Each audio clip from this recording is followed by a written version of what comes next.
Hey guys, so the title of this video is the installation and or the troubleshooting of the airflow switches. So again, we've been getting a lot of phone calls, and we have probably for 20 years on these things, and I want to make sure everybody understands the airflow switch. So first of all, the purpose of the airflow switch is the fans on an oven,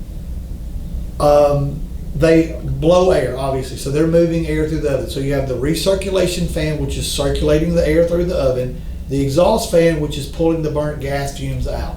Now, if either of those fans were to ever break a belt or the fan shut down, the only way the oven would know is because of these airflow safety switches.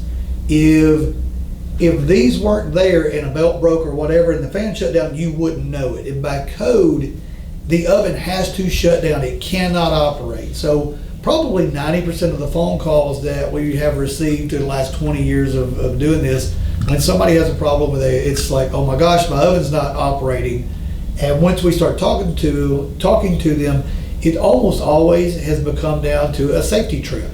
And it is a trip because they had too much gas pressure, very seldom, too little gas pressure, much more often, or they ran out of propane, or an airflow switch tripped. So I just want to talk to you about this airflow switch for a moment and talk to you about how it works. So this will let you know on the installation of it, and if you're having to have trouble or having trouble with it on the troubleshooting of it. So here's your airflow switch. There will be one on the exhaust fan that you will mount near your exhaust fan, and one you will mount near the recirculation fan. It has two ports, one on either side, where you will screw in the little NPT fitting that you'll screw in, and then there's copper tube that you will pull copper tube from here, and you will run it into, on the exhaust fan, you run it into the exhaust stack. On the recirculation fan, you run it into the side of the burner box, okay? Let's talk about the copper tube. One thing I want you to keep in mind, the shorter the distance of the tube, the better. If you were trying to blow through a straw that was 20 foot long, and say, there you go, the power video. If you were to try to blow through a straw that was 20 foot long, or one that was 2 foot long, it's going to be easier to move the air through the shorter straw because I'm not filling the straw, right? So I want the shortest distance of copper tube possible with no bends, the least amount of bends. If I bend it, imagine trying to suck through a straw that has a bend in it. You cannot do it. I want the air to flow through it, okay? So I'm going to connect two copper tubes into either the exhaust stack itself or to the recirculation fan. Here's what you to remember. Suck, blow. The air sucks through the fan sucks through this straw, and it blows in through this side. So it's blowing air in, this one's trying to suck out. And the reason we hook up both of them, some people send these things and have you only hook up one. The problem with that is they're very sensitive. If I think about it like a teeter-totter or a seesaw, if I'm lifting on one side and pushing down on the other, it doesn't take as much pressure to move it. And the only purpose of this is just really to tell me that fan's not working. Okay? So, sucking through. This tube goes into the side of a stack. It does not point into the air. As it's pointed at the air, it's blowing through it. It either needs to be pointed straight in or very slightly up. So the air blowing by it creates a suction. This tube goes pointed at the airflow, so it's blowing through it. So on an exhaust fan, and I have an exhaust fan stack, right? And we're just going to kind of simulate this with a Walmart receipt here. But you have an exhaust fan stack, and the gold tube comes out on the sucking side.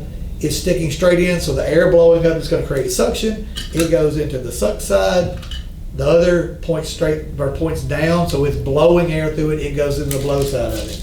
On the recirculation fan, on the burner box itself, when you put those in the side of the burner box, you will have one pointed. So your fan is spinning this way. The sucking one is pointing at the fan, at the center of the fan, because it's sucking air into the fan. The other one's pointing at top where it's blowing air through the tube. That's all you gotta remember. Just have it sucking through the one and blowing through the other. But I do wanna make one more point to you.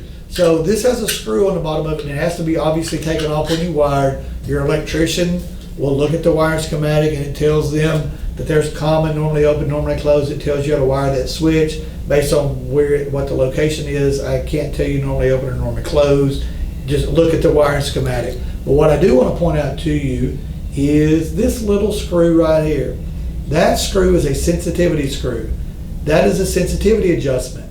So if you're having trouble and you're tripping off because of airflow now, the first thing you want to do, one, make sure you've got both of these tubes hooked up, look for bends in them, whatever, but adjust this screw. So counterclockwise on this screw on the top will make it less sensitive, which means it takes less air in order for the switch to make. So it doesn't take as much air. If you turn it all the way clockwise, you're going to have to move more air through it for the switch to make.